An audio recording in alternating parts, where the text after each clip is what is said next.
नमस्कार दोस्तों, स्वागत है आप सभी का इस चैनल पे। और जैसा कि आपको पता है कि उत्तर प्रदेश होमगार्ड भर्ती जो कि होने वाली थी, जिसके बारे में शासनादेश जारी हुआ था, और मैंने आपको पहले ही वीडियो बना के बताया था कि इसकी भर्ती आपको जल्द देखने को मिलेगी। ठीक है, तो इसकी भर्ती आ चुकी है, नोटिफिकेशन ऑफिशियली नोटिफिकेशन आउट हो चुका है। कुल पद 41,424 है। ठीक, अब हालांकि मैं इसको पहले ही बता देता, लेकिन मैंने सोचा कि आपका टाइम वेस्ट ना हो, इस वजह से कुछ इंपॉर्टेंट चीज़ें ही बताई जाए, पूरा नोटिफिकेशन पढ़ के ना बताया जाए। ठीक है, तो इस नोटिफिकेशन में जो काम की बात है कि भैया आवेदन और एज में जो छूट है, एग्ज़ाम पैटर्न क्या होने वाला है, सिलेक्शन प्रोसेस पूरा क्या होने वाला है, एलिजिबिलिटी योग्यता क्या चाहिए और सिलेबस क्या है। ठीक है, तो इनके बारे में विस्तृत जानकारी लेंगे इस वीडियो में। ठीक, तो अगर आप फॉर्म भरवाने जा रहे हो तो इस वीडियो को देख लेना, जो भी डाउट है वो क्लियर कर लेना, उसके बाद ही फॉर्म भरवाना। ठीक है, तो चलिए देखते हैं कि क्या है नोटिफिकेशन में पूरी बात। तो मैं आपको नोटिफिकेशन दिखाता हूँ डायरेक्ट। तो देखिए, हम लोग ऑफिशियली नोटिफिकेशन पे आ चुके हैं। ठीक है, तो इसके बारे में आपको डिटेल बताता हूँ क्या है। उत्तर प्रदेश होमगार्ड के पदों पर एनरोलमेंट 2025, ठीक है ना, 18 तारीख को ये आया था। कुल पद 41,424 है। ठीक है, उसके बाद बात करें, सबसे इंपॉर्टेंट चीज जो कि मैंने आपको पहले बताया था कि जो भर्ती होने वाली है ना, ये जिला वाइज होने वाली है। यानी कि आप जिस जिले के रहने वाले हो, आप उसी का फॉर्म भर सकते हो। ठीक है, ये ध्यान रखिएगा, आप किसी और जिले का फॉर्म नहीं भर सकते। मतलब किसी और जिले से आप चाहो कि हम फॉर्म भर दें, नहीं, ये होम डिस्ट्रिक्ट ही आपको इसमें जॉब मिलेगी। हो सकता है आपको अपना थाना ही मिल जाए अगर आपका इसमें सिलेक्शन होता है तो। ठीक, जैसे मान लीजिए ये पहला आगरा दिया हुआ है, तो आगरा में जैसे जनरल की है 495 सीट है, और SC ST अगर देख लीजिए तो 258 और 24 है। OBC की 332 है, AWS की 123 है। तो इस प्रकार से 1232 सबसे ज़्यादा पोस्ट है। ठीक, हालांकि सबसे ज़्यादा पोस्ट है किसकी, पूरे 75 जनपद में देखा जाए तो सबसे ज़्यादा पोस्ट है कानपुर नगर की। तो कानपुर नगर वाले जितने हैं तो उनके लिए बढ़िया चांस है, क्योंकि नंबर ऑफ वैकेंसी सबसे ज़्यादा कानपुर नगर में है। ठीक, तो हालांकि ये आप लोग अपना देख लेना किस जिले में आप किस जिले के निवासी हो और कितनी सीटें हैं और आप किस कैटेगरी में आते हो। ठीक है, तो आगे देखें। देखिए, जैसे मैं बता रहा था कि कानपुर नगर की 1947 सबसे ज़्यादा सीटें इसी की है। ठीक है, 1947 लगभग 2000 के आसपास। ठीक है, तो ये अपना देख लेना आप किस वर्ग से आते हो, और जिस वर्ग से भी आते होगे, जिस जिले से आते होगे, उसी जिले से आपको फॉर्म भरना है, ये भी ध्यान रखिएगा। ठीक, अब देखते हैं इंपॉर्टेंट चीज का, आप पूरा पढ़ने की आवश्यकता नहीं है, इंपॉर्टेंट चीज ये देखेंगे। सबसे पहले तो आवेदन कब से करना है, तो 18 नवंबर से आवेदन स्टार्ट है और 17 दिसंबर तक। ठीक है, तो यानी कि टाइम बहुत ज़्यादा नहीं है, 17 दिसंबर तक है, 17 दिसंबर 2025। तो जो भी लोग इसके लिए एलिजिबल हो उसको तुरंत अप्लाई कर दो, यानी कि ये वीडियो देखने के बाद तुरंत अप्लाई हो जाना चाहिए। ठीक है, बाकी शुल्क जमा करने का ये सब दिया हुआ है, कोई इंपॉर्टेंट नहीं है इसमें, जब फॉर्म भरोगे तभी शुल्क जमा हो जाएगा। शुल्क कितना है, सामान्य, AWS और OBC यानी कि जनरल, AWS OBC के लिए 400 रुपये है, और SC ST के लिए 300 रुपये है। ठीक है, ये ध्यान रखिएगा। उसके बाद बात करते हैं इंपॉर्टेंट, शैक्षिक योग्यता क्या है। तो शैक्षिक योग्यता केवल 10th है। हालांकि बहुत पहले ये कहा गया था कि 12th हो सकता है और इसका एग्जाम भी अच्छे तरीके से हो सकता है। ठीक है, लेकिन ऐसा कुछ नहीं है, 10th लेवल की ही ये वैकेंसी है। ठीक है, 10वीं पास केवल आप होने चाहिए और आप इसमें एलिजिबल हो जाओगे। उसके बाद अगर आपके पास एक्स्ट्रा चीज़ें, जैसे NCC अगर आप प्रमाण पत्र है आपके पास, जैसे C कैटेगरी का, B या A कैटेगरी का, तो इसमें आपको इतने इतने नंबर एक्स्ट्रा बोनस मिल सकते हैं। अगर आप स्काउट के हो तो 1 नंबर मिलेगा। ठीक है, तो अगर आपके पास NCC है, स्काउट है, तो आपको कुछ छूट, 1-2 नंबर की छूट मिल सकती है। मैक्सिमम 3 नंबर है C प्रमाण पत्र, जिसके पास NCC का C प्रमाण पत्र है उसके लिए। ठीक है, तो अगर आपके पास है तो बहुत अच्छी बात है। एज, आयु गणना सबसे इंपॉर्टेंट चीज, क्योंकि सबसे ज्यादा समस्या इसी में है। कई लोग मांग कर रहे थे कि कई साल बाद भर्ती आ रही है होमगार्ड की, तो इसमें एज, पहली बात तो रिलैक्सेशन मिलना चाहिए। दूसरी चीज, हालांकि 18 से 30 मांगी गई है इसमें।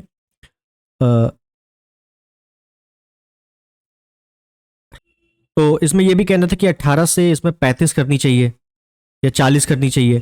ठीक है, तो ऐसा कुछ भी नहीं है। सामान्य यानी कि जनरल और ईडब्ल्यूएस आप 1/7/1995 के बाद आपका जन्म हुआ हो और 1/7/2007 के पहले का हो।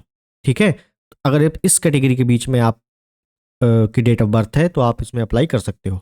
ठीक है, सबके लिए इतना ही है। बस SC ST OBC को 5 वर्ष की छूट है। ये देखिए, अनुसूचित जाति SC है, जनजाति ST है और OBC है। ठीक है, तो इन तीनों के लिए 5 वर्ष की छूट है, जो कि जनरली सभी में होती है। ठीक है, तो ये ध्यान रखिएगा। उसके बाद बात करें इंपॉर्टेंट चीज कि लिखित परीक्षा। इसमें आपको पता है कि एक आपकी लिखित परीक्षा होगी, एक टेस्ट होगा, प्लस उसके बाद आपका रनिंग होगी यानी कि PT होगी। ठीक है, क्या है टेस्ट में? टेस्ट में केवल और केवल एक ही सब्जेक्ट है, सामान्य ज्ञान। हालांकि ये मैंने पिछली वीडियो में बताया था कि हो सकता है इसमें चेंजमेंट हो, और मैथ या हिंदी, हिंदी तो कम से कम जुड़ेगी ही क्योंकि यूपी का पेपर है, तो ऐसा कुछ नहीं है। केवल आपको 100 नंबर की GS आएगी, 100 प्रश्न रहेंगे, 100 नंबर रहेंगे, समय 2 घंटा रहेगा। ठीक है, तो ये थोड़ा सा, अब जिसके लिए मैथ नहीं आती, जिसको रीजनिंग नहीं आती, तो उसके लिए ठीक है, लेकिन जिसको GS नहीं आती है उसके लिए दिक्कत है। ठीक है, तो ये देख लेना, 1 अंक मिलेंगे सबके लिए। दूसरी चीज, इसमें जो मिनिमम क्वालिफिकेशन है वो 25% है, यानी कि 25% से आपके नीचे आ रहे हैं तो आप पहले ही फेल हो। ठीक है, तो 25 के ऊपर वाले ही इसमें पास होंगे। हालांकि ऐसा कुछ नहीं है, मेरिट बनेगी उसके अनुसार है। उसके बाद बात करें, हालांकि इसका भी विस्तृत सिलेबस देखेंगे क्या क्या आएगा। ठीक है, और ऑफलाइन पेपर होगा OMR शीट से। उसके बाद बात करते हैं अगर शारीरिक मानक परीक्षा का, तो देखिए पुरुष अभ्यर्थी जो है इसमें सामान्य, OBC, SC, तो इनके लिए 168 सेंटीमीटर हाइट होनी चाहिए। यह हाइट इंपॉर्टेंट है। ठीक है, जैसे कि कांस्टेबल में मांग होती है उसी प्रकार है। और ST के लिए 160 है। ठीक, सीना देख लीजिएगा, आपको 79 सेंटीमीटर और फुलाने के बाद कम से कम 84 हो जाना चाहिए, यानी कि 5 सेंटीमीटर का फुलाव अनिवार्य है, लिखा हुआ है। ठीक है, तो ये अपना ये शारीरिक मापदंड जरूर देख लेना। महिलाओं के लिए क्या है? महिलाओं के लिए SC ST sorry general, OBC और SC के लिए 152 सेंटीमीटर हाइट चाहिए महिलाओं के लिए, और ST के लिए 147 चाहिए। महिलाओं के लिए वजन न्यूनतम 40 किलोग्राम होना चाहिए, ये भी ध्यान रखिएगा। ठीक, उसके बाद बात करते हैं, इसमें रनिंग होगी, बिल्कुल होगी। 4.8 किलोमीटर दौड़ना है 28 मिनट में। ठीक है, वैसे ही जैसे कांस्टेबल के लिए होता है। ठीक, कुछ चेंजमेंट नहीं है इसमें। और महिलाओं के लिए 2.4 किलोमीटर है 16 मिनट में। ठीक, उसके बाद बात करें,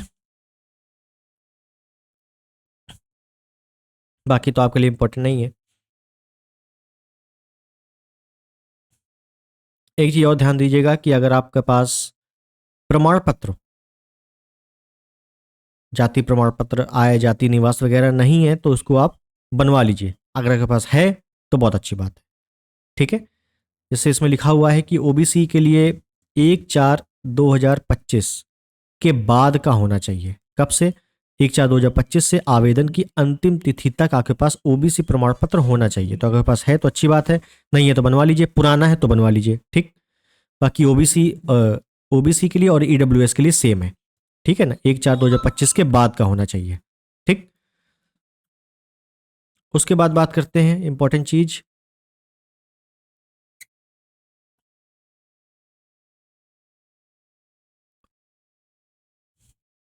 OTR। अगर आपके पास OTR नहीं है तो OTR जरूर करवा लेना। ठीक है ना, OTR करोगे तो सारी इन्फॉर्मेशन आपके पास एक ही जगह इकट्ठा हो जाएगी, उसके बाद फॉर्म भरने में आसानी रहेगी। आप फ्यूचर में UPPRB के कोई भी फॉर्म भरोगे तो एक बार में फॉर्म भर जाएगा, केवल इतना है। ठीक है, तो पहले OTR होगा, उसके बाद फॉर्म भरा जाएगा। OTR किया है तो अच्छी बात है, नहीं किया है तो OTR करवाइए पहले। ठीक है, फोटोग्राफ देख लीजिएगा, फोटोग्राफ आपको रियल टाइम की फोटो चाहिए। एक चीज और बता दूं, जो भी आपको ये नोटिफिकेशन है ये आप खुद ही एक बार पढ़ लेना। ठीक है, मान लीजिए कुछ भी अगर प्रॉब्लम होती है साइबर कैफ़े की तरफ से तो उसका गड़बड़ कुछ नहीं होगा, लेकिन रिजेक्ट आप हो जाओगे, आपका फॉर्म सबमिट नहीं होगा। इस वजह से आप लोग कायदे से पढ़ लेना कि फ़ोटो सिग्नेचर वगैरह कब का चाहिए, कैसा चाहिए, ठीक है, तभी इसको फॉर्म भरवाना।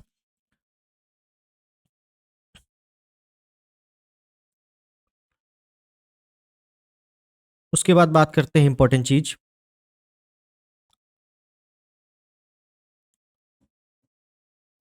हाँ, बाकी सारी चीज़ें हमने कवर कर ली हैं।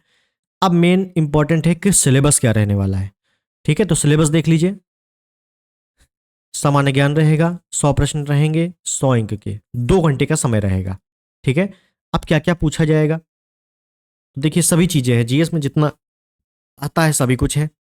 सामान्य ज्ञान, सामान्य विज्ञान, इतिहास है, संविधान है, अर्थव्यवस्था है, संस्कृति है, भारतीय कृषि है, वाणिज्य व्यापार है, जनसंख्या है, पर्यावरण नगरीकरण है, भारत का भूगोल है। उसके बाद है उत्तर प्रदेश के प्राकृतिक संसाधन, उत्तर प्रदेश की शिक्षा संस्कृति, सामाजिक प्रथाओं के संबंध में विशिष्ट जानकारी, उत्तर प्रदेश के मेले, स्थानीय त्योहार, खेल, पुरस्कार, उपलब्धियां, उत्तर प्रदेश में राजस्व, पुलिस, सामान्य प्रशासनिक व्यवस्था, मानवाधिकार, आंतरिक सुरक्षा, आतंकवाद, भारत और उसके पड़ोसी देश के बीच संबंध, राष्ट्रीय तथा अंतर्राष्ट्रीय महत्व के समसामयिक विषय यानी कि करंट अफेयर, राष्ट्रीय अंतर्राष्ट्रीय संगठन, पुरस्कार, सम्मान, देश, राजधानी, मुद्राएं, महत्वपूर्ण दिवस, अनुसंधान, खोज, पुस्तक, उनके लेखक, social media, communication, Uttar Pradesh शासन द्वारा संचालित कल्याणकारी जनोन्मुखी योजनाएं यानी कि योजनाओं से प्रश्न आएंगे, महिला सशक्तिकरण, आत्मनिर्भरता एवं औद्योगिक विकास के प्रयास, प्राकृतिक घटनाएं, महत्वपूर्ण सम्मेलन और समारोह। यानी कि ओवरऑल अगर मैं इस सिलेबस को एक लाइन में बताऊं तो संपूर्ण जीएस है, जीएसजे के जो होता है, प्लस करंट अफेयर है, प्लस स्टैटिक है, प्लस यूपीजी के है। ठीक है ना, जीके जीएस है और करंट अफेयर है, स्टैटिक और यूपीजी के। इतनी चीज़ों से पूरा का पूरा जीएस का रोल रहेगा। और जीएस के लेवल क्या रहेगा, हालांकि लेवल बताना अभी इंपॉर्टेंट नहीं है, जल्दबाजी होगी, लेकिन मैं फिर बता दूं, अगर आपने यूपी पेट इस बार का पेपर दिया है, यूपी पेट 2025, तो जिस प्रकार से जीएस आई है उसी प्रकार का जीएस रहने वाला है। ठीक है, आपने दिया है तो अच्छी बात है, नहीं दिया है तो यूपी पेट के 4 सेट हुए हैं, 4 पेपर हुए हैं 6 और 7 सितंबर को मॉर्निंग और इवनिंग शिफ्ट में। चारों पेपर के जीएस जरूर देख लेना, यही लेवल रहेगा। ठीक है, और हालांकि यूपी पेट में यूपी जीके नहीं है तो यूपी जीके आप कांस्टेबल लेवल का ले लो। ठीक है, क्योंकि 100 नंबर का जीएस है तो जीएस आपको उत्तर प्रदेश कांस्टेबल, देखिए कांस्टेबल में बहुत ज्यादा जीएस नहीं आती। ठीक है, तो जीएस का रोल ज्यादा है, इस वजह से मैं कह रहा हूं कांस्टेबल के लिए है ही है, लेकिन यूपी ट्रिपल एससी में जो जीएस पूछा जा रहा है वो जरूर देख लेना एक बार। ठीक है, तो बस उसी लेवल का रहने वाला है। हालांकि सिलेबस कैसे कंप्लीट करना है, क्या क्या बुक लिस्ट रहेगी, इसके लिए मैं अलग से बताऊंगा वीडियो बना के। अभी तक की सभी जानकारी मैंने आपको दे दी है कि क्या क्या योग्यता है, सिलेबस है, आप एलिजिबल हो कि नहीं, इस वीडियो से आपको पता लग जाएगा। अगर हो तो फॉर्म भर देना, और अगर नहीं हो, हाइट से मात खा रहे हो, एज से मात खा रहे हो या कुछ भी है, तो फिर आप दूसरी प्रिपरेशन में लगिए। ठीक है, तो आई होप वीडियो आपको पसंद आ गया होगा। कोई भी क्वेरी रहती है तो कमेंट में जरूर बताना, उसका रिप्लाई आपको जरूर मिलेगा। तो मिलते हैं अगले वीडियो में किसी बेहतरीन जानकारी के साथ, तब तक के लिए नमस्कार, जय हिंद, वंदे मातरम।